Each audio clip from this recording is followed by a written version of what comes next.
The wagon lurched through another rut in the frozen road, and Xander Stokes didn't even bother looking back at the horses anymore because they'd pull or they wouldn't. And either way, he'd already resigned himself to dying out here in the cold. He'd been a cavalryman once, back when the border war still raged hot and bloody, and horses had been tools then too, numbered off in his head as 1 through 6. Nothing more than muscle and hooves to carry him toward whatever nightmare waited over the next hill. Now he drove a freight wagon through the frontier territories, hauling supplies to isolated homesteads and forgotten outposts, and the 6 horses that pulled his livelihood were still just 1 through 6 in his mind, because naming things made you care about them, and caring about things got you killed or worse, got you grieving when they died. The snow had started 3 hours back, light at first, but now it fell in thick curtains that turned the world into a white blur. Xander pulled his coat tighter and squinted ahead, trying to make out the road, though calling it a road was generous. This far north, this close to the disputed territories, where orc clans and human settlements existed in uneasy tension, roads were little more than paths worn by occasional travelers brave or foolish enough to venture this deep into the wilderness. He was probably both. The horses slowed, and Xander felt the wagon's momentum die. He called out, a wordless sound of frustration, and snapped the reins, but the team had stopped completely now. He cursed under his breath and climbed down from the driver's seat, his boots sinking into snow already 6 inches deep.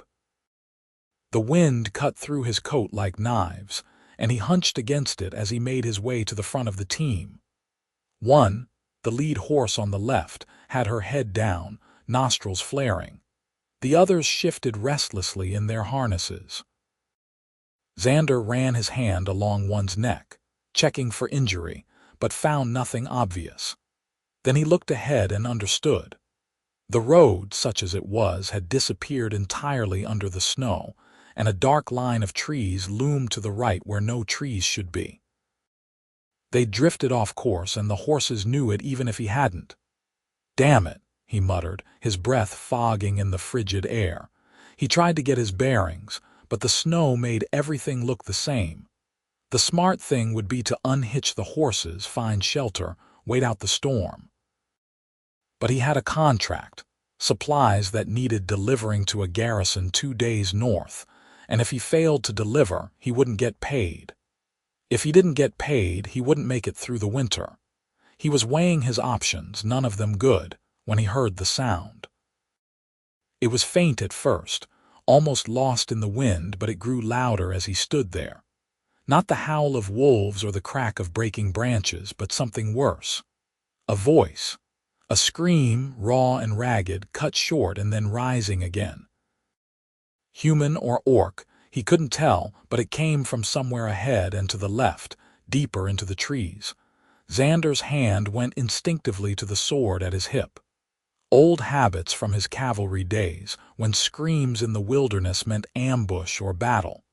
He stood frozen, listening. The scream came again, weaker now, fading. Then nothing but the wind. Every instinct told him to get back on the wagon, find the road, keep moving. Whatever was out there wasn't his problem. He'd learned that lesson in the war. You couldn't save everyone. Hell, you couldn't save most people. The ones you tried to save usually ended up getting you killed along with them.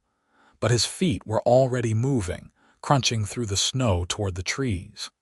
He told himself he was just checking to make sure it wasn't a threat to him, that he needed to know what was out there. He didn't examine the lie too closely. The trees closed around him, and the snow fell less thickly here under the canopy. He could see better, make out the shapes of trunks and branches. The scream had stopped, but he pressed forward, following some instinct he couldn't name. Then he saw the blood. It was bright against the snow, a trail of crimson drops and smears leading deeper into the woods. Fresh blood, still liquid despite the cold. Xander drew his sword, the rasp of steel loud in the muffled silence. He followed the blood trail around a massive oak and stopped. She lay crumpled at the base of the tree, and even through the blood and torn clothing, he could see she was an orc. Green skin, darker than grass but lighter than pine needles, visible where her shirt had been ripped away. Her black hair was matted with blood and snow, and one of her small tusks was cracked, a thin line running through the ivory. She wasn't moving. Xander's first thought was to turn around and walk away. Orcs were the enemy, or had been during the war. They still were, depending on who you asked. The garrison he was hauling supplies to existed specifically to guard against orc raids. If anyone found out he'd helped an orc, his contract would be the least of his problems. But even as he thought it, he was kneeling beside her, his sword back in its sheath, his hands moving to check for a pulse. Her skin was cold, too cold, but he found a heartbeat at her throat, thready but present. She was alive. He did a quick assessment, his old field medic training kicking in. Deep gash on her left arm, still bleeding. Bruises and cuts on her face and visible torso. Her right leg bent at an angle that suggested something broken, or at least badly sprained. Most concerning, a wound in her side that seeped blood with each shallow breath. She needed help fast, or she'd die right here under this tree. Xander rocked back on his heels, staring at her. This was insane. He should leave her. He should walk away and forget he'd ever heard that scream. Instead, he was calculating how much weight she'd add to the wagon, whether his supplies would cushion her enough, how long it would take to get her somewhere she could recover. "You're going to get me killed," he told her unconscious form. Then he gathered her carefully in his arms, grunting at her weight. She was solid, muscled where human women tended toward softer lines, and taller than average even curled up as she was. He managed to get her positioned against his chest and started back toward the wagon. The horses watched him approach with what he could have sworn was judgment in their eyes. "Don't start," he muttered at them. He laid the orc woman as gently as he could in the back of the wagon, shoving aside crates to make room. She groaned but didn't wake. He grabbed his emergency supplies, such as they were, and did what he could to clean and bandage her wounds. The side wound worried him most. Deep, but not so deep it had hit anything vital, he hoped.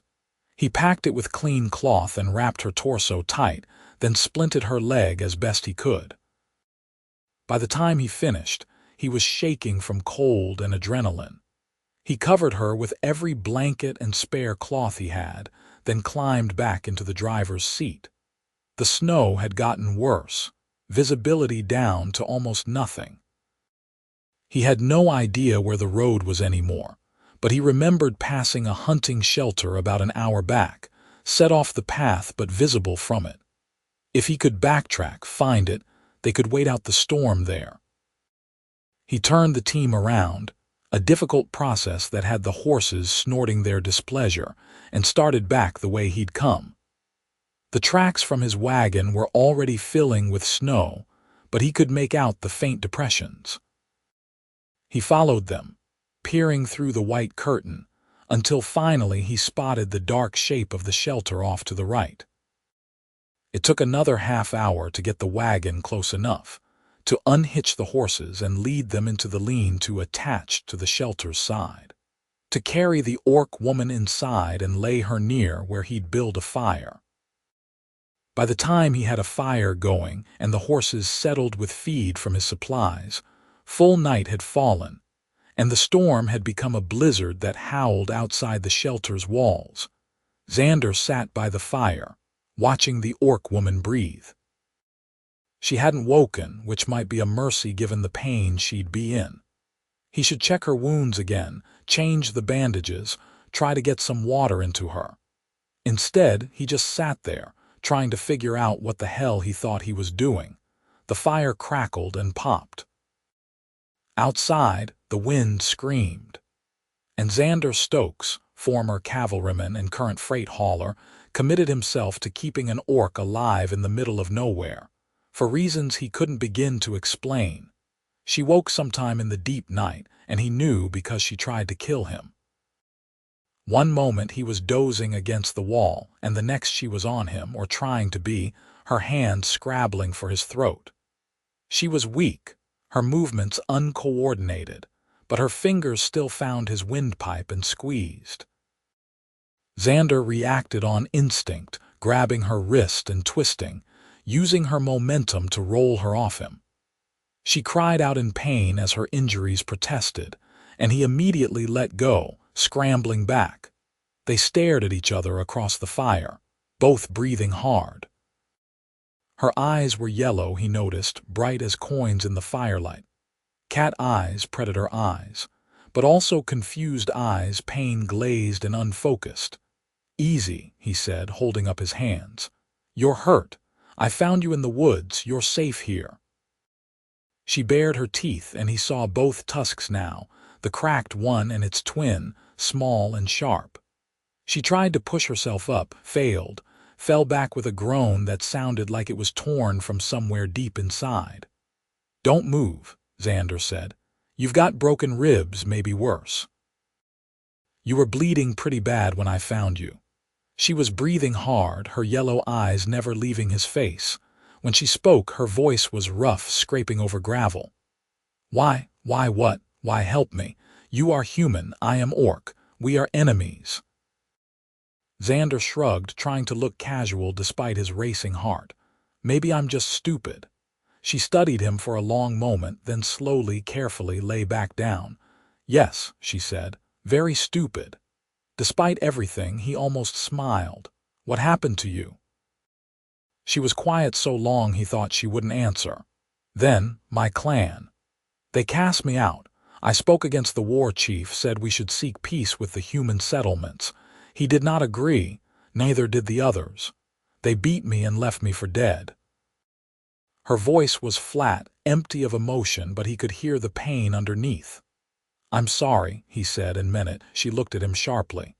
"Do not pity me, human. I knew the cost of speaking." "It's Xander," he said. "My name. Xander Stokes. Names are for allies and friends. We are neither. We're two people stuck in a blizzard together. That's got to count for something." She closed her eyes, and he thought she might have passed out again, but then she spoke, so quietly he almost missed it. "Marga. My name is Marga Stonefist, though I have no clan now to give weight to the name." "Well, Marga Stonefist," he said gently, "you need to drink some water and let me check those bandages. Then you can go back to hating me if you want." She opened one eye. "I do not hate you, Xander Stokes. I simply do not trust you. Fair enough." He helped her drink, careful with the waterskin, then checked her wounds. The bleeding had stopped, which was good, but she was feverish, her skin hot to the touch. Infection, probably. He had some herbs in his kit, things the army had taught him to carry, and he made a poultice for the worst of the wounds. She bore his ministrations in silence, though he could see her jaw clench against the pain. When he was done, she lay still, staring at the ceiling. The fire cast dancing shadows across her face, and in the flickering light she looked less like a monster and more like what she was, a woman in pain, alone and cast out by her own people. "The horses," she said suddenly. "I heard them. You have a team, 6 of them, pulling my freight wagon." "What are their names?" He blinked at the question. "They don't have names, just numbers, 1 through 6. She turned her head to look at him, something like horror in her yellow eyes. "You have 6 horses and you gave them no names. How do they know they are valued? How do they know they are seen? They're horses," he said, defensive. "They don't care about names." "Everything cares about names," she said fiercely. "A name says you exist, that you matter, that someone bothered to know you." She paused, then added more quietly, "I had 6 siblings once. When my clan was larger, before the wars and sickness. They all died. Roku, the eldest. Thenna, who laughed like running water. Grash, who was small but fierce. Kel, who carved beautiful things from wood. Mira, who sang, and Peck, the youngest, who never got to see his 10th summer. The grief in her voice was a physical thing, heavy in the small space. Xander didn't know what to say, so he said nothing. Marga closed her eyes again. Tomorrow, if the storm breaks, I will name your horses. They deserve that much. You're in no condition to go outside tomorrow. Then the next day, or the day after. But I will name them. She fell asleep then, or into a state close enough, her breathing evening out. Xander sat by the fire, feeding it wood from the stack inside the shelter, and tried not to think about 6 orc children who had died, or 6 horses who had never been given names, or why the connection between the two made something in his chest ache. The storm lasted 3 days. During that time, Xander learned that Marga was stubborn, proud, and had a sharp tongue that she wielded like a weapon when the pain got too bad. He also learned she was intelligent, observant, and possessed of a wry humor that caught him off guard.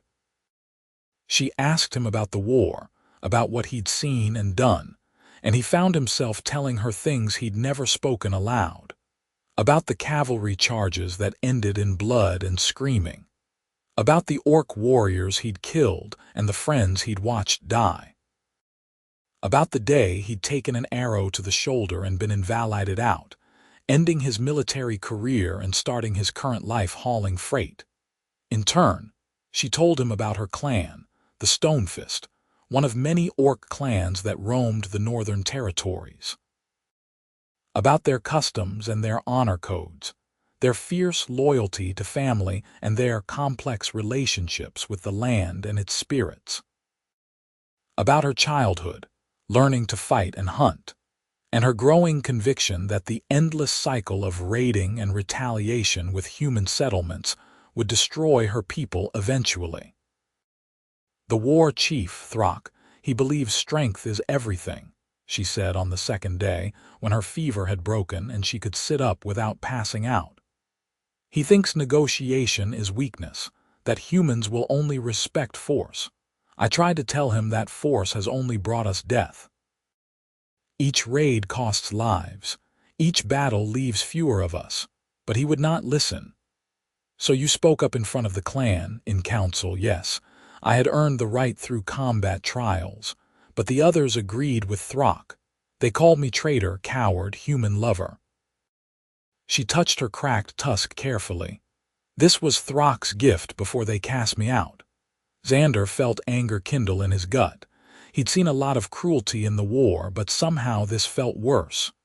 Your own people did that to you. When you break clan law, you are no longer clan. I am orc, but I am not Stonefist. I am nothing. You're not nothing, he said sharply. You're Marga, that's something. She looked at him oddly, something shifting in her expression.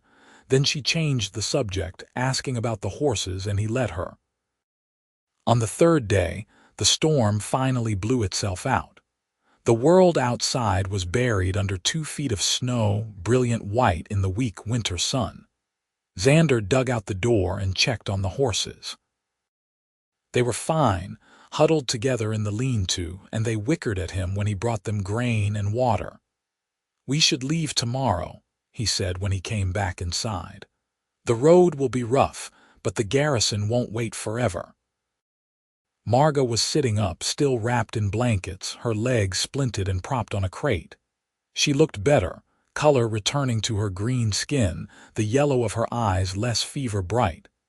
You still mean to go to the garrison, to the human soldiers? It's my job. I have a contract. And what will you tell them when they ask why you are late?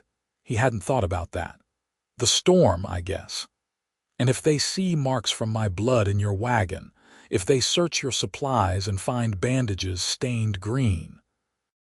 He'd thought about that, actually, during the long hours tending her.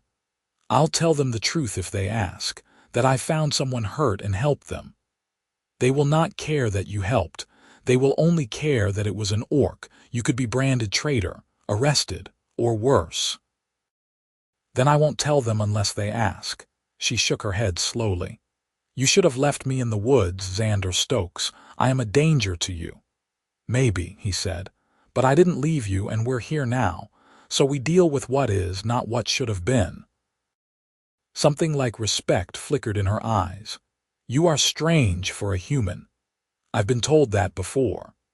She smiled then, just a little, and he realized it was the first time he'd seen her smile. It transformed her face, made her look younger, less hardened by pain and loss. Tomorrow, she said, before we leave, I will name your horses. You're still hurt.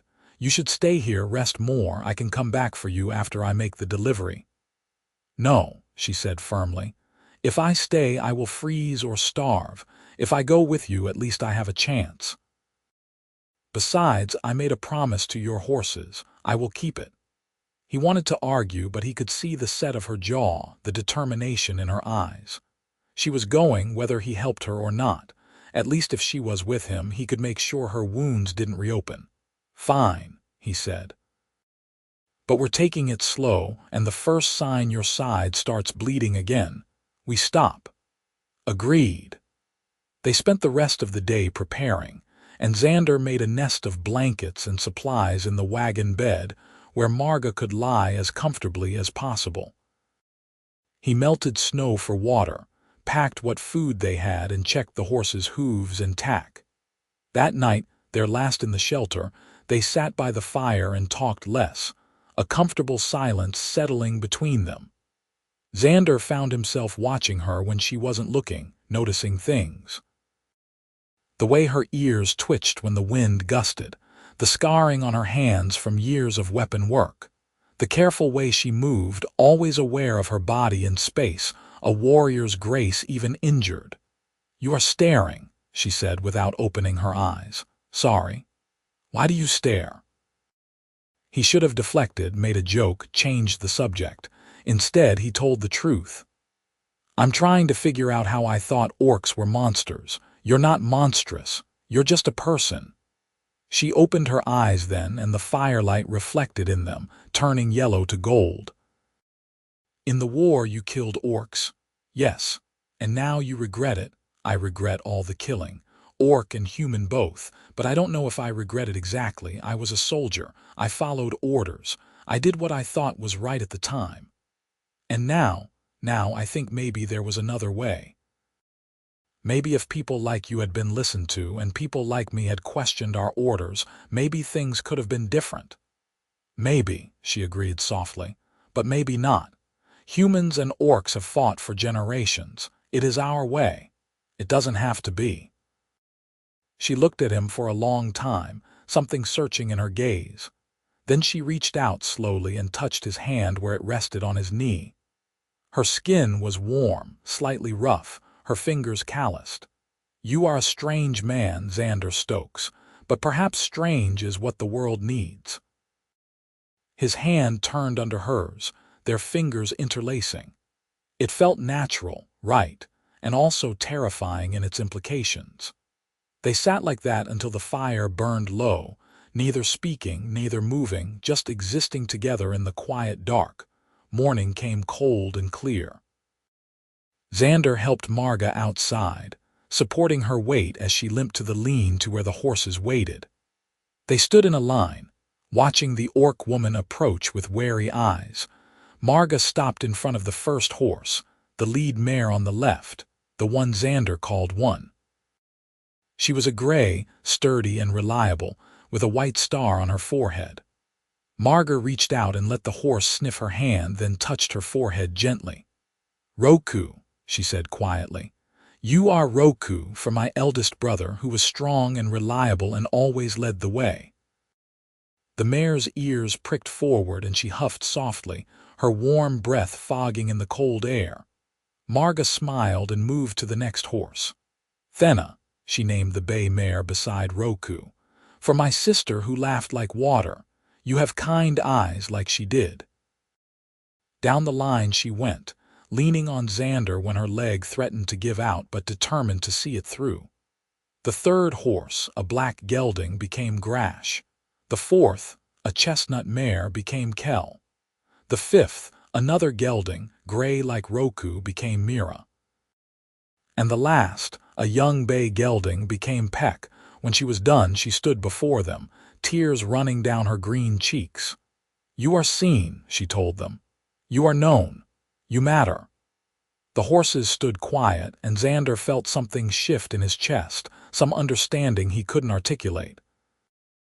These animals he'd used as tools for years suddenly seemed different, present in a way they hadn't been before. Roku, Thenna, Grash, Kel, Mira, and Peck. Not numbers, but names. Not tools, but beings. "Thank you," he said to Marga, and he meant it for more than just the naming. She wiped her face and nodded. We should go. Getting her into the wagon was difficult, and he could see pain flashing across her face despite her attempts to hide it. He settled her in the nest of blankets and made sure she had water and food within reach. Then he hitched the team, Roku and Thenna in the lead, Grash and Kel in the middle, Mira and Peck at the rear, and climbed into the driver's seat.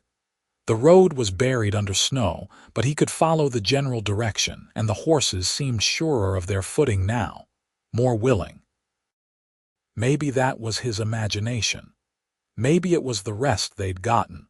Or maybe, just maybe, being known and named made a difference. They traveled slowly, stopping often to rest the team and check on Marga. She stayed quiet in the back, and he worried about her. But each time he checked she was awake and alert, if drawn with pain. They made perhaps 10 miles that day before he called a halt and made camp in a clearing off the road. He built a fire and heated soup from his supplies, thin stuff but warm, and helped Marga sit up to eat. She managed half a bowl before exhaustion claimed her, and he settled her back in her blankets. "How much farther to the garrison?" she asked as he banked the fire. "At this pace, 3 days. Maybe 4. "And what will you do with me when we arrive?" It was a question he'd been avoiding thinking about. The garrison wouldn't welcome an orc. At best, they'd refuse her entry. At worst, they'd arrest her as a spy or kill her outright. "I won't take you to the garrison," he said. "There's a way station about a day's ride before we reach it. I can leave you there with supplies. It's used by trappers and traders, should be empty this time of year. You can rest there until you're healed enough to travel on your own." "And then, where do I go?" Her voice was quiet, but he heard the desperation underneath. "I have no clan, no home. The Stonefist will kill me if I return. Other clans will not take me without a sponsor. Human settlements will see only orc and attack." He didn't have an answer for her because she was right. She was caught between worlds, belonging to neither, welcome in none. It was a death sentence, just slower than what her clan had intended. "I don't know," he admitted, "but we'll figure something out." The word had slipped out, but he didn't take it back. "We." She looked at him across the fire, yellow eyes reflecting flames, and something passed between them. Some acknowledgement of what was growing in the space they shared. It was madness, impossibility. A human and an orc, former enemies now bound together by circumstance and something deeper, something neither wanted to name yet. "You should sleep," he said, breaking the moment. "We have a long day tomorrow." She nodded and closed her eyes, but he saw the small smile on her lips as she drifted off. They fell into a rhythm over the next days. Travel during the daylight hours, slow and steady, stopping often. Camp at night, share a fire and a meal, talk about nothing and everything. Xander told her about his childhood on a farm in the southern provinces, about learning to ride before he could walk, about the drought that drove his family off their land and into poverty. She told him about orc coming-of-age rituals, about the scars she bore from her trials, about the pride she'd felt the day she earned her place in the clan's warrior circle. They didn't talk about what would happen when they reached the way station. They didn't talk about the future at all. It was as if they'd both silently agreed that the present was all they could handle, that looking too far ahead would break the fragile thing building between them. On the 4th day, they saw smoke on the horizon. Xander pulled the team to a halt and stood in the driver's seat, shading his eyes against the winter sun. The smoke was black, thick, rising in multiple columns. "That's not a campfire," Marga said from the wagon bed. She'd climbed out of her blankets and was looking over the side, her expression grim. "No," Xander agreed. "That's a village burning." They looked at each other, and he saw his own dread reflected in her eyes. The village of Greystone stood between them and the way station, a small human settlement that survived on farming and trade. He'd stopped there on previous runs, knew some of the people. "We should help," Marga said. "You can barely walk. I can fight. If there are raiders, if someone needs defending. It could be your people, your former clan. If it is Stonefist, I will fight them too. They have no honor if they attack human villagers unprovoked." He should have argued, should have turned the wagon around and found another route. But the smoke kept rising, and in his mind he saw faces he knew, people who'd shown him kindness. "Damn it," he muttered and snapped the reins. The team, Roku and Thenna and the others, responded immediately, moving into a trot despite the snow. They reached Greystone 20 minutes later and found chaos. The village was indeed burning, several buildings already collapsed to flame. People ran through the streets, some carrying possessions, others carrying wounded. Xander could see bodies in the snow, human and orc both. And in the center of the village, fighting still raged.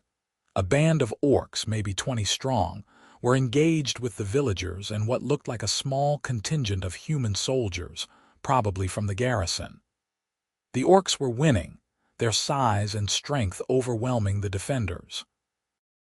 As Xander watched, an orc warrior brought down a soldier with a brutal swing of his axe. "Stonefist," Marga hissed from beside him.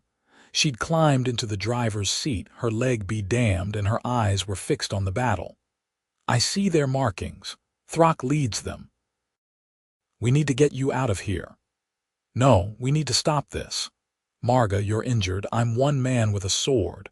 We can't." She grabbed his arm, her grip strong despite her weakened state. "If we do nothing, these people die. If we try and fail, at least we tried. Please, Xander. I cannot stand aside again." He looked at her, at the fierce determination in her face, at the warrior she was beneath the wounds and exile. Then he looked at the village, at the burning buildings and the dying people. "All right," he said. "But you stay in the wagon and only fight if someone comes to you. I'll try to draw some of them off." "Xander, that's the deal. Take it or I'm turning around right now." She snarled in frustration but nodded. He grabbed his sword and jumped down from the wagon, then pulled it off the road and into the cover of a partially collapsed barn. The horses were nervous, scenting smoke and blood, but he spoke to them quietly, using their names, and they calmed enough. "Keep watch," he told Marga. Then he was running toward the fight. He hit the battle from the side, his cavalry training taking over. His sword found an orc's unprotected side, the warrior falling with a surprised grunt. Xander spun, blocked an axe blow with his blade, kicked his attacker in the knee and cut him down as he stumbled. 2 down. 18 to go. Terrible odds. A human soldier, young and terrified, was backed against a wall by a massive orc warrior. Xander shouted, drawing the orc's attention, and barely managed to parry the overhand blow that would have split him in half. The soldier scrambled away.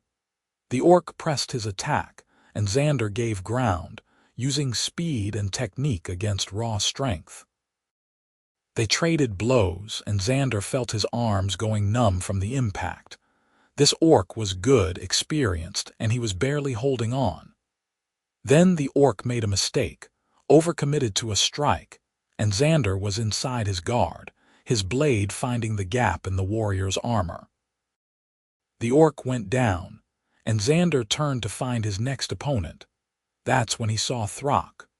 The war chief was unmistakable, a head taller than the other orcs, covered in scars and dressed in armor decorated with bones and trophies. He stood in the village square, bellowing orders, directing his warriors. And even at this distance, Xander could see the cruel intelligence in his eyes. Xander started toward him, some instinct telling him that if he could take down the leader, the others might break. But he'd only gone a few steps when a shout stopped him. "Human, you dare attack the Stonefist?" The orc who'd shouted was built like a boulder with a warhammer in each hand. Xander barely got his sword up in time to deflect the first blow, and the second caught him in the ribs, sending him sprawling. He rolled, came up gasping, and blocked another strike that rattled his teeth. He was going to die here. He knew it suddenly, with absolute certainty. This orc was too strong, too fast, and Xander was already tired. The hammer came down again, and he got his sword in the way, but the blade broke with a sound like a bell cracking, shards of steel flying. The orc grinned and raised his hammers for the killing blow. Then Marga was there. She came from nowhere and everywhere, moving faster than someone with her injuries should be able to move. She had a spear, taken from one of the fallen, and she drove it through the orc's side with all her weight behind it. The warrior roared and spun, backhanding her across the face. She flew backward and hit the ground hard, not moving. "Marga!" Xander scrambled to his feet, scooped up half of his broken sword, and launched himself at the wounded orc. The warrior tried to block, but he was weakening, blood pouring from the spear wound. Xander drove the broken blade into his throat, and the orc fell. Xander ran to Marga and dropped to his knees beside her. She was breathing, thank every god there was, but blood poured from her nose and her cracked tusk had broken off completely, leaving a jagged stump. Her eyes fluttered open, unfocused. "Sorry," she mumbled. "Told me to stay in wagon. You saved my life, you stupid, stubborn woman. We are even then. You saved mine first." He wanted to laugh and cry at the same time. Instead, he pulled her up, got her arm over his shoulder, and started dragging her toward cover. They made it maybe 10 feet before a voice stopped them. "Marga." Throck stood blocking their path, his axe in hand, his face carved from stone. Up close, he was even more intimidating, radiating violence and command. "War Chief," Marga said, straightening despite her pain. "You break the peace accords. This village has done nothing to warrant attack." "The accords are human lies," Throck said. "They mean nothing. And you, traitor, should be dead. You shamed the clan with your weakness, and yet you live. Worse, you fight beside humans against your own people." "They are not my people," Marga said. "You made sure of that when you cast me out, and these orcs who follow you, they are not warriors. They are murderers, killing farmers and burning homes. There is no honor in this." "Honor," Throck laughed, a harsh sound. "You speak to me of honor. You, who would have us bow to humans, surrender our lands live as their slaves. I should have killed you when I had the chance. I will not make that mistake again." He raised his axe, and Xander knew they were both dead. He had no weapon, Marga could barely stand, and Throck was death incarnate. But he stepped in front of Marga anyway, putting his body between her and the war chief, and he met Throck's eyes without flinching. "You want her, you go through me." Throck studied him, something like curiosity in his expression. "You would die for an orc. For this traitor, I would die for Marga," Xander said simply. "She's worth 10 of you." For a moment, just a moment, something shifted in Throck's eyes. Respect, maybe, or understanding. Then it was gone, and the axe began its descent. The arrow hit Throck in the shoulder, spinning him around. More arrows followed, a volley from the garrison soldiers who'd rallied and formed a firing line. The Stonefist orcs who were still standing began to retreat, dragging their wounded, and Throck snarled in frustration. "This is not over," he told Marga. Then he was running, melting into the smoke and chaos with his warriors. Xander's legs gave out, and he sat down hard in the snow, still holding Marga. She leaned against him, both of them shaking with exhaustion and adrenaline. "That was the stupidest, bravest thing I have ever seen," she said. "Which part?" "All of it." They sat there while the battle ended around them, while the soldiers secured the village and tended to the wounded. Finally, a soldier approached them, a grizzled man with a sergeant's insignia on his armor. "You," he said to Xander. "You're the freight hauler, aren't you, Stokes?" "Yes." "And this," he gestured to Marga. "She's with me. She fought for the village. She's the reason we didn't lose more people." The sergeant looked at Marga for a long moment, taking in her orc features, her wounds, the broken tusk. Then he looked back at Xander. "The captain will want to talk to you both. But for what it's worth, I saw what you did, both of you. You've got stones, I'll give you that." He walked away, and Marga let out a breath she'd been holding. "We are not safe yet, I know, but we're alive. That's something." "Yes," she agreed. "That is something." The garrison captain, a stern woman named Helena Vance, questioned them for over an hour in the village elder's home, one of the few buildings that hadn't burned. Xander told the truth, mostly, about finding Marga in the woods, about helping her, about the naming of the horses. He left out some details, made their relationship sound more transactional than it was, but Captain Vance was nobody's fool. She heard what he said and what he didn't say, and her eyes were sharp and calculating. "You understand," she said when he finished, "that harboring an orc could be seen as treason, that what you've done could get you arrested or worse." "I understand," Xander said, "but she was dying and I couldn't walk away. I won't apologize for that. I'm not asking you to apologize.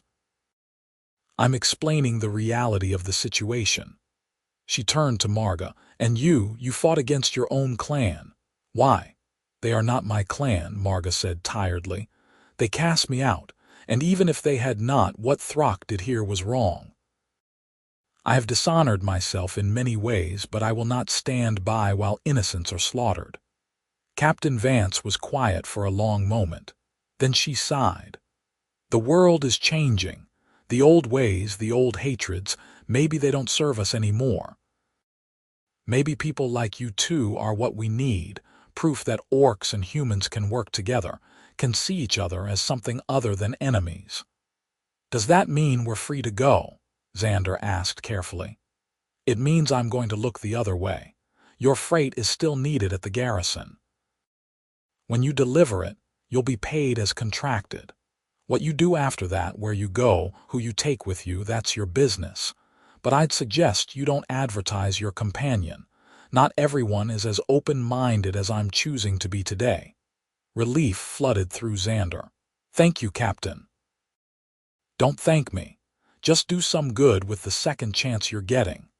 They left Greystone the next morning after helping with what repairs they could and seeing the dead properly buried. 19 humans had died in the raid, along with 7 orcs. Too many, but it could have been worse.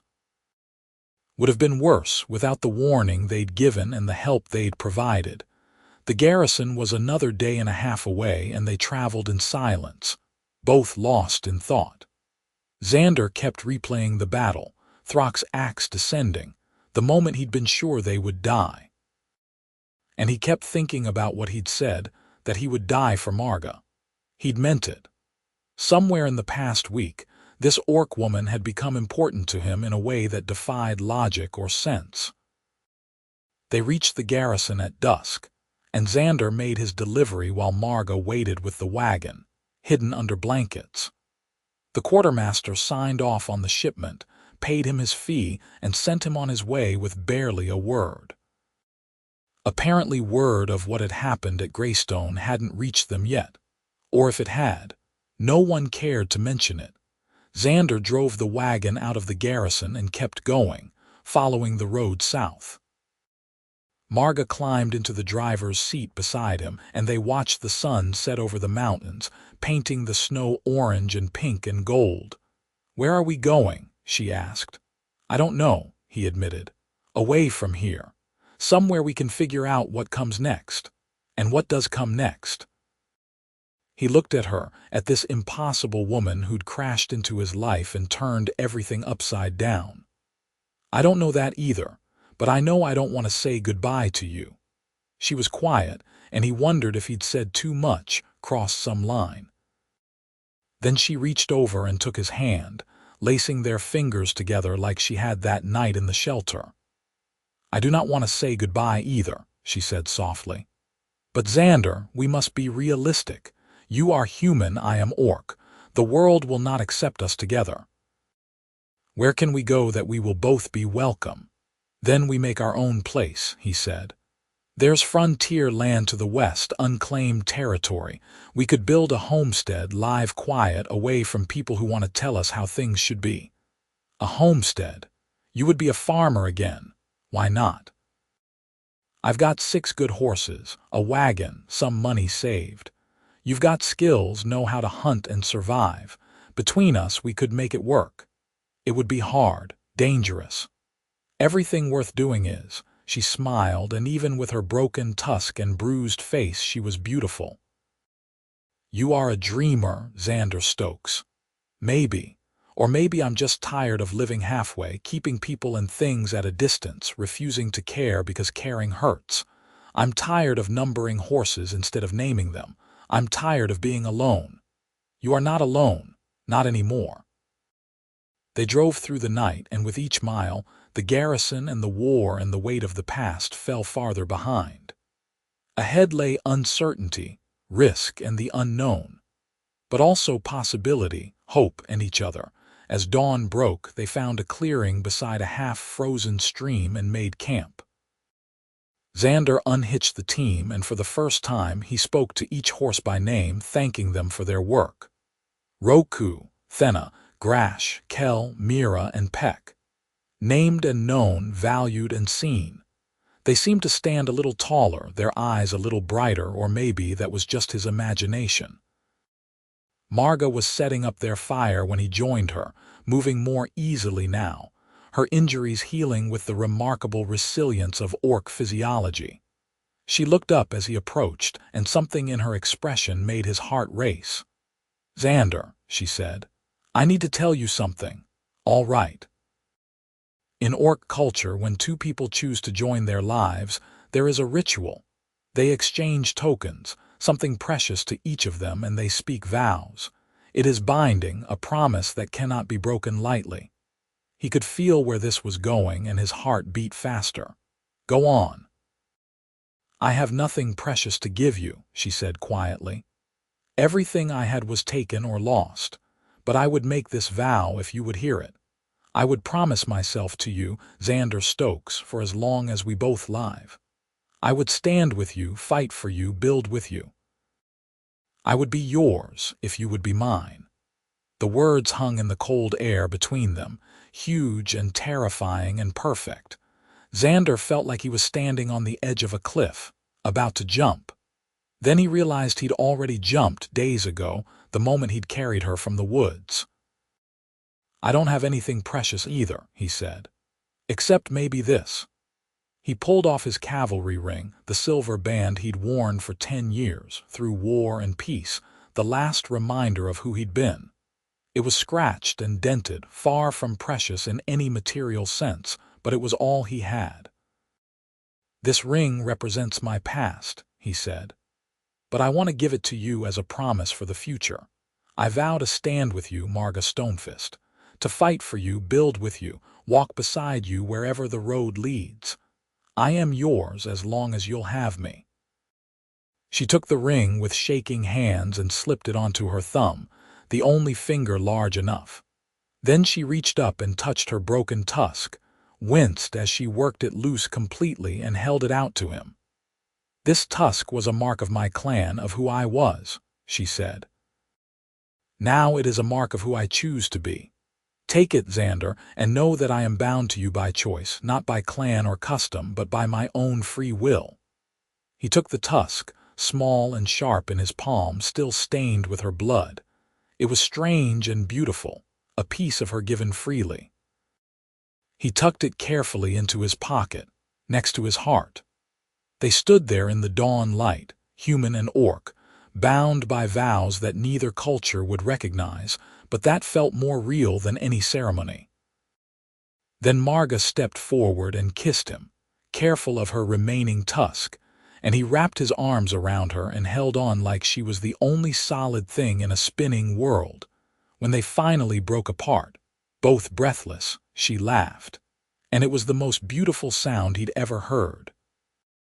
"So," she said, "we are married now, yes, in the way of my people and mine," he agreed, "though I suspect both our peoples would have opinions about that.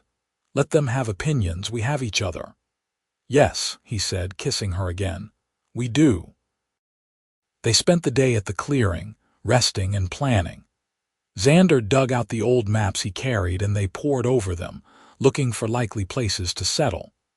There was a river valley 3 weeks west, marked as unclaimed territory, with good water and shelter. It would be a hard journey, especially as winter deepened, but they both agreed it was worth trying. That night, lying together under blankets in the wagon bed, Marga told him about the future she imagined.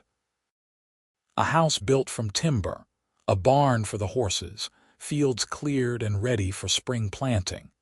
Maybe, someday, a family, though she wasn't sure if humans and orcs could have children together. Neither of them knew, and it didn't matter right now. What mattered was the dream itself, the possibility. Xander told her about teaching her to read and write in human languages, since she'd admitted she could only speak it, learned from orc traders. About long winter nights by the fire, safe and warm and together.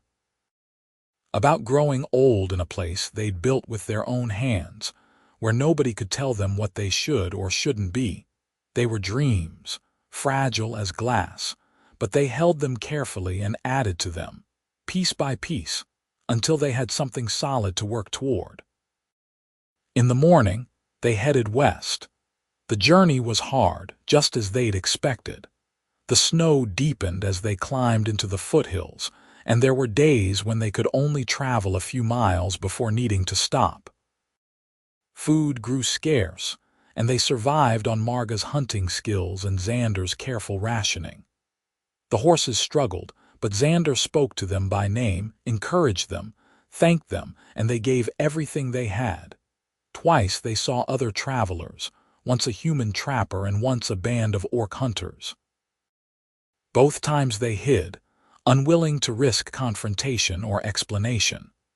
They were alone in the wilderness, just them and the horses and the dream that pulled them forward. 3 weeks became 4, then 5. Winter dug in hard, and there were nights when Xander wasn't sure they'd survive until morning. But Marga's orc constitution handled the cold better than his, and she kept them both alive with her knowledge of wilderness survival. She taught him to read the weather in the clouds, to find food where he would have sworn nothing grew, to build shelters from snow that actually kept them warm. And through it all they grew closer. They learned each other's rhythms, each other's strengths and weaknesses. They fought sometimes, brief flares of frustration or fear, but they always came back together, talking through problems, finding compromises. Marga learned to be gentle with Xander's old war wounds, physical and mental.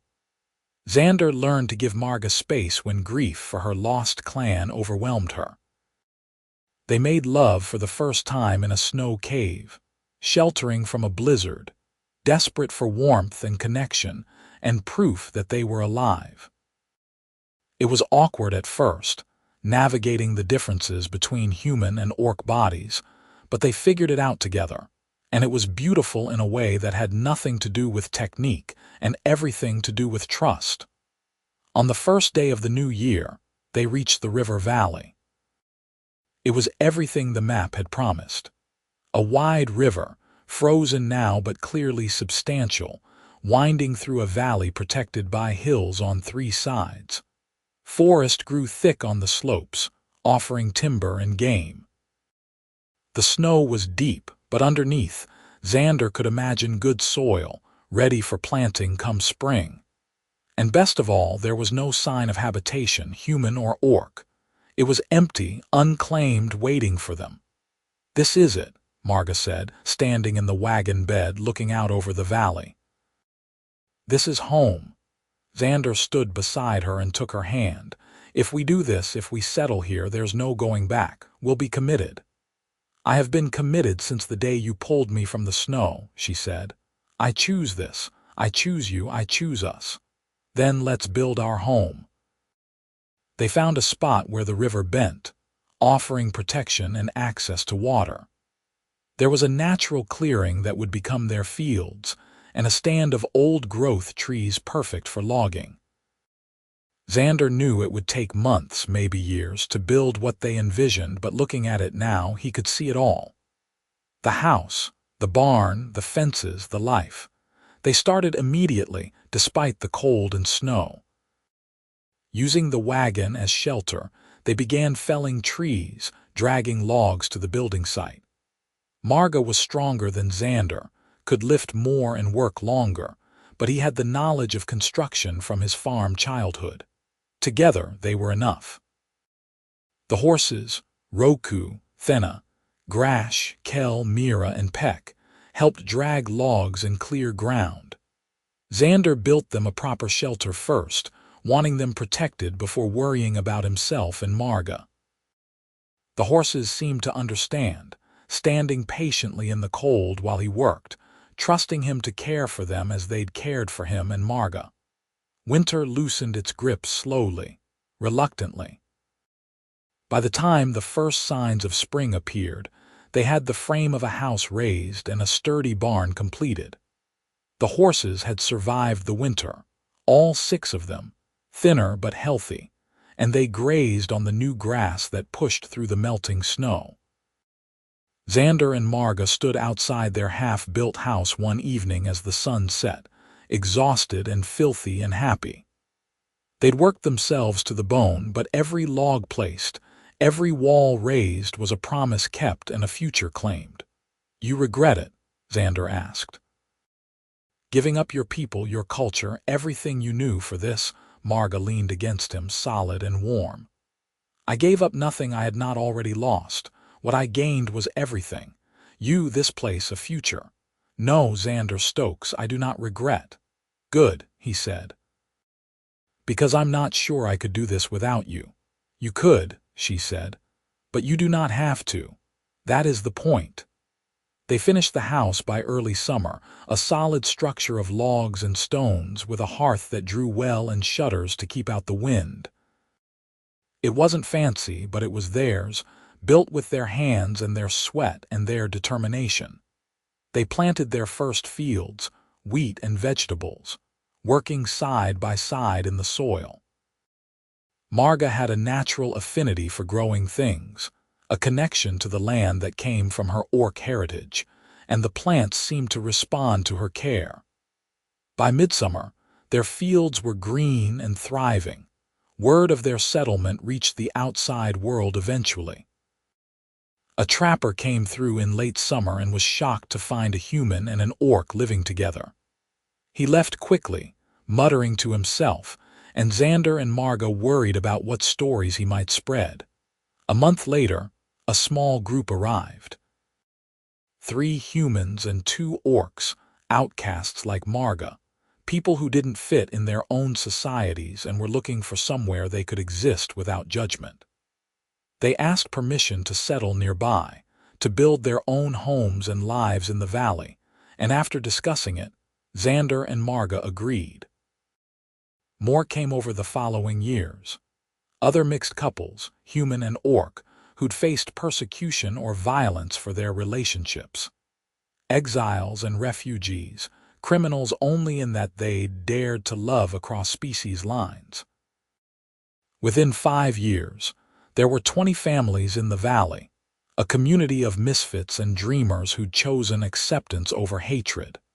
They called it Crossroads Valley, because it was where different paths met and became one. There were challenges, conflicts born from cultural misunderstandings and old prejudices, but Xander and Marga mediated, held the community together. showed by example that humans and orcs could not only coexist, but thrive together. Their fields produced bounty, their herds grew, and they began to trade with the outside world.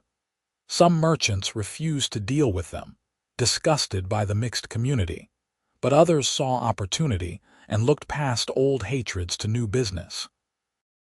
Slowly, grudgingly, Crossroads Valley became known as a place where anyone could find shelter, regardless of species, as long as they came in peace.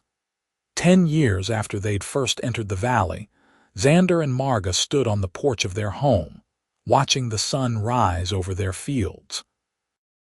Their house had been expanded twice, with a second floor and a workshop added. The barn housed 12 horses now, descendants of Roku and Thena and the others, all with names, all known and valued. Marga's hand rested on her swollen belly. They discovered, to their joy and amazement, that humans and orcs could indeed have children together. It had taken years, and they'd nearly given up hope, but here was the proof, a child growing inside her.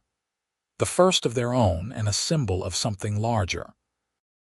Proof that the divide between species was not as unbridgeable as everyone had believed. "What do you think she'll look like?" Xander asked, his hand covering Marga's. You think it is a girl, I hope so. A daughter with your strength and your heart. And your kindness and your stubbornness, Marga added with a smile. Though I worry for her, the world will not know what to make of a child who is both human and orc. Then we'll teach her to make her own way, just like we did. We'll show her that being different isn't weakness, it's strength. That choosing love over hate is always the braver path. Marga leaned into him, and he held her close, this impossible woman who'd come into his life broken and bleeding and transformed everything. We have built something good here, Xander Stokes. A home, a community, a future. When I was dying in that snow, I could not have imagined this. Neither could I, he admitted. I thought I'd spend my life alone, keeping everything at arm's length, never letting anyone matter too much.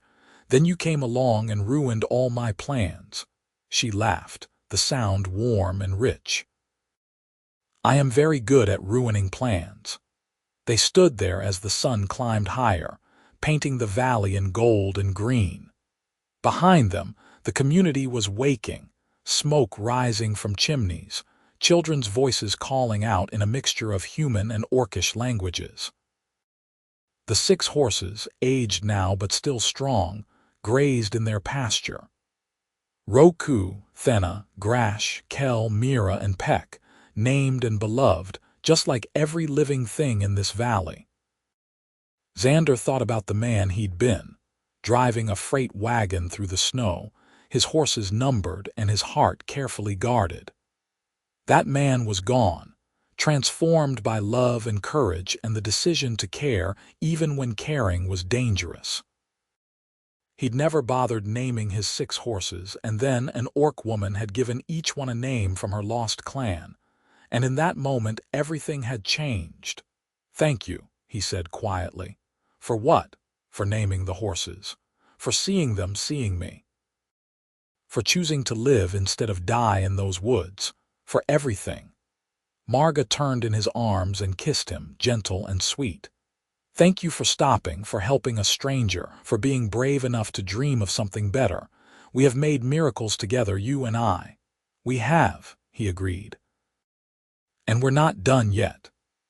Their daughter was born on a cold autumn night, delivered by the community midwife with Xander holding Marga's hand through every moment. She came into the world screaming, healthy and strong, and when they first saw her, they both cried. She had Xander's dark hair and Marga's yellow eyes. Her skin was a pale green, halfway between her parents' tones. She had small nubs where tusks would grow in, and her ears were slightly pointed. She was human and orc both, something new, something unprecedented. They named her Thena, after Marga's sister who had laughed like water, and it fit perfectly because from her first moments, the baby girl was joyful, curious, endlessly delighted by the world around her. Crossroads Valley celebrated her birth for 3 days, humans and orcs together, because she represented everything they'd been building. Hope, possibility, proof that the future didn't have to look like the past. As the years passed, more mixed children were born in the valley. They grew up playing together, learning each other's languages and customs, not seeing the divisions that had defined their parents' generations. They were simply children of Crossroads Valley, belonging to everyone and no one, a new people being born. Thenna grew into a bright, fearless child who adored the horses and loved to hear stories about her parents' journey. Xander and Marga told her everything, hiding nothing, wanting her to understand the world they'd come from and the world they'd built. They told her about the war, about prejudice and hatred, about the day they'd met and the choices they'd made. "Why did you help Mama?" Thenna asked one night when she was 7, curled between her parents by the fire. "The trapper who comes through, he says humans and orcs should never mix, that it is wrong. Why did you not believe him?" Xander and Marga exchanged glances over their daughter's head. "The trapper is entitled to his opinion," Xander said carefully, "but he is wrong. I helped your mama because she needed help, and because walking away from someone in need is never right, no matter who they are. And I fell in love with your papa because he showed me that species does not determine worth," Marga added. "That an individual's actions, their choices, their heart, those are what matter. The trapper sees orc and thinks monster. Your papa saw a person in pain and chose compassion. So I should always help people who need it?" Thenna asked. "If you can do so safely, yes," Xander said. "But more than that, you should see people, truly see them before you judge. Look past what they are to who they are. That is the lesson your mama taught me, though it took me far too long to learn it." Thenna thought about this seriously. "I think the trapper is silly," she announced. "Mama makes the best bread and you tell the best stories and you love each other. How can that be wrong?" "It is not wrong, little one," Marga said, kissing her daughter's head. "Never let anyone tell you that love is wrong." The community continued to grow. By the time Thenna was 10, Crossroads Valley had over 50 families and had officially been recognized as a settlement by the territorial government. It helped that they paid their taxes on time and caused no trouble, but Xander suspected it was more that they'd proven themselves too useful to ignore. Their farms produced surplus food that they traded widely, and their smiths and craftspeople were skilled. Economics had a way of overriding prejudice, at least sometimes. Not everyone accepted them, of course. There were incidents over the years. Traders who refused their business. A group of human supremacists who tried to burn their fields. A band of orc warriors who attacked, seeing the mixed community as an abomination. Each time, the people of Crossroads Valley stood together, human and orc side by side, and defended what they'd built. Xander was nearly 50 when the delegation arrived from the capital. Official representatives from the territorial government, along with military officers and cultural observers. They wanted to see Crossroads Valley for themselves, to understand how such a place could exist, and to determine if the model could be replicated elsewhere. Xander and Marga, recognized as the community's founders and leaders, met with the delegation and showed them around. They toured the farms, met the families, saw the children playing together without regard for species. They observed the town meetings where humans and orcs debated policy side by side, where decisions were made by consensus rather than might. At the end of the 3-day visit, the lead delegate, an older woman named Senator Morris, sat with Xander and Marga in their home. Thenna, now a young woman of 16, served tea and listened quietly from the corner. "I confess," Senator Morris said, "I came here skeptical. I've lived through the wars, seen the hatred between our peoples. I thought this valley was either a fraud or doomed to fail, but I was wrong. We have not solved everything, Marga said honestly. There are still tensions, still misunderstandings. Old hatreds do not die easily, even here. But you've proven coexistence is possible, the senator said. More than that, you've shown it can be beneficial. Your farms are more productive than equivalent human or orc settlements. Your crime rate is lower. Your children are healthier, better educated. By every metric, Crossroads Valley is a success. What does that mean for us? Xander asked carefully. It means the government is prepared to offer you official support, funding for a school, for better roads, for expansion. In exchange, you'd allow other communities to send observers to learn from your model. We want to create more places like this, where humans and orcs can live together peacefully. Xander and Marga looked at each other, a whole conversation happening in that glance, the kind of wordless communication that came from decades together. We will discuss it with the community, Marga said, but I think most will agree. We have always believed this valley could be an example. If sharing what we have learned can prevent even one person from suffering as I did, cast out and alone, it will be worth it. Senator Morris smiled. I think you two may have changed the world, even if you never meant to. You simply wanted to build a home, and in doing so, you've shown everyone that the future can be different from the past. After the delegation left, Xander and Marga sat on their porch in the twilight as they had countless times over the years. They were older now, his hair gray and her skin creased with age, but their hands still fit together perfectly. Did we change the world? Xander asked with a slight smile. We changed our world, Marga said. That is enough. Is it though? There are still so many places where humans and orcs hate each other, so many people suffering because they dared to love across species lines. One valley cannot fix that. No, Marga agreed, but one valley can inspire others. One example can spark hope. We did not set out to change the world, Xander. We set out to survive, to build a life together despite everything working against us. That we succeeded, that others have joined us, that the government now looks to us as a model, that is more than we could have dreamed. He thought about the man he'd been, driving through the snow with 6 unnamed horses. He thought about the moment he'd heard that scream and made the choice to investigate rather than ride on. Such a small decision, barely conscious at the time, and it had led to all of this.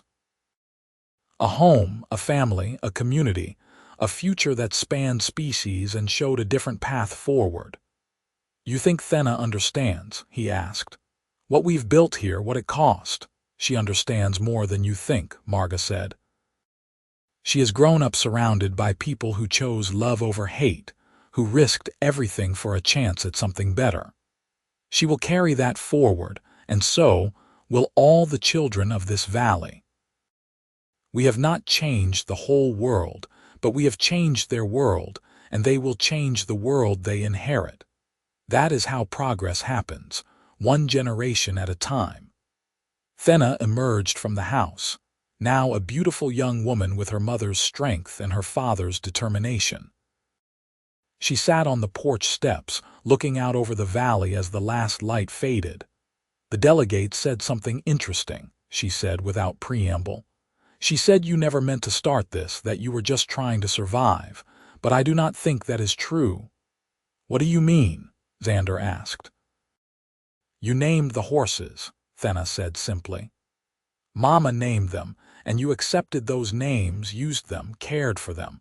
Most people would have kept calling them 1 through 6, would have held onto their old ways, but you changed. You saw that names mattered, that being seen and known mattered, and you carried that forward. Every person in this valley, they are seen and known. That was a choice you made, both of you, and it has made all the difference. Marga's eyes were bright with tears, and Xander felt his own throat tighten. Their daughter understood, perhaps better than they did themselves. "You are wise beyond your years, little one," Marga said softly. "I am not so little anymore," Thenna said with a smile. "And I learned from the best teachers. I want to do what you did, Mama, Papa. Not build another valley, but find the people who are lost, who are hurting, who need to know they are seen. I want to go out into the world and bring them here, or help them build their own places of belonging." "That is dangerous work," Xander said, his protective instincts flaring. "All worthwhile work is dangerous," Thenna replied, echoing words he'd spoken to her many times. "You taught me that." He could not argue with his own wisdom thrown back at him. Instead, he stood and pulled his daughter into a tight embrace, feeling Marga's arms wrap around them both. They stood there, 3 generations of choice and love and determination, as the stars came out over Crossroads Valley. Xander Stokes had never bothered naming his 6 horses, and then an orc woman had given each one a name from her lost clan. And in that moment, everything had changed.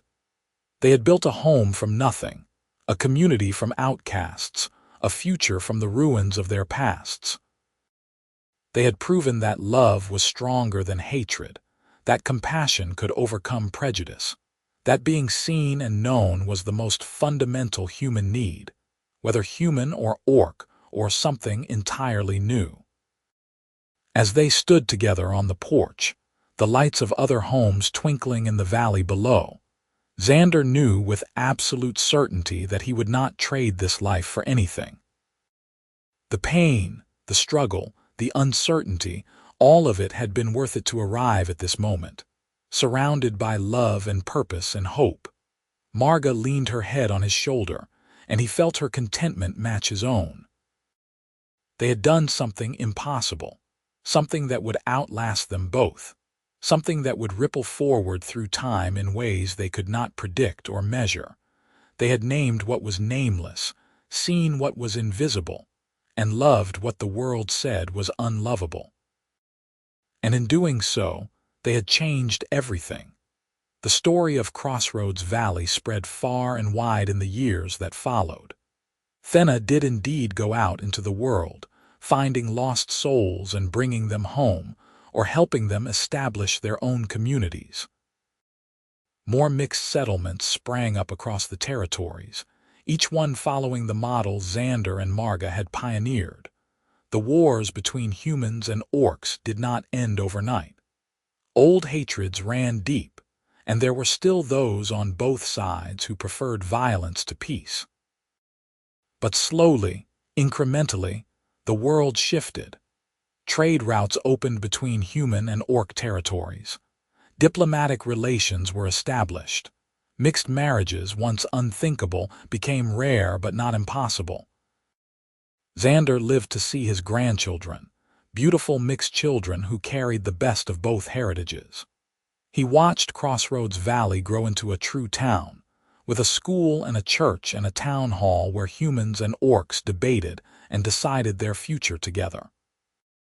He saw the original 6 horses pass on, one by one, and helped name their offspring, continuing the tradition Marga had started all those years ago. When he finally died, at the age of 73, it was peacefully in his sleep with Marga beside him. The entire valley mourned, humans and orcs together, and they buried him on a hill overlooking their home with a simple marker that read, "Xander Stokes, who chose to see." Marga lived another 5 years without him, missing him every day but carrying on the work they'd started. She told their story to anyone who would listen, wanting the next generation to understand that change was possible, that the world could be different, that all it took was one person willing to stop and help another person in need.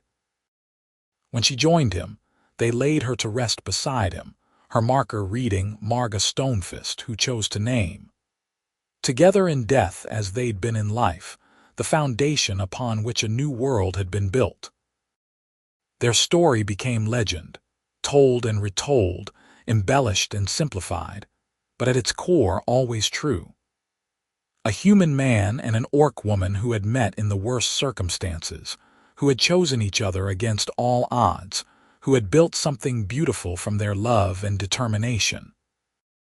They were proof that the divides between people were not as insurmountable as they seemed, that compassion could bridge any gap, that the act of truly seeing another person was the first step toward changing the world. And it all started because Xander Stokes had never bothered naming his 6 horses, and Marga Stonefist had given each one a name from her lost clan. And in that moment of recognition and care, 2 lives had intertwined, and everything had changed forever. The horses' names lived on too, passed down through generations. Roku, Thena, Grash, Kel, Mira, and Peck became honored names in Crossroads Valley, given to children and animals alike, a reminder of the siblings lost and the connection found, of the moment when something nameless became named and the world shifted just enough to let something new grow. In the end, their story was not about grand gestures or heroic battles, though those had played their part. It was about the small choices made day after day to see each other, to care, to build something together despite the world saying it was impossible.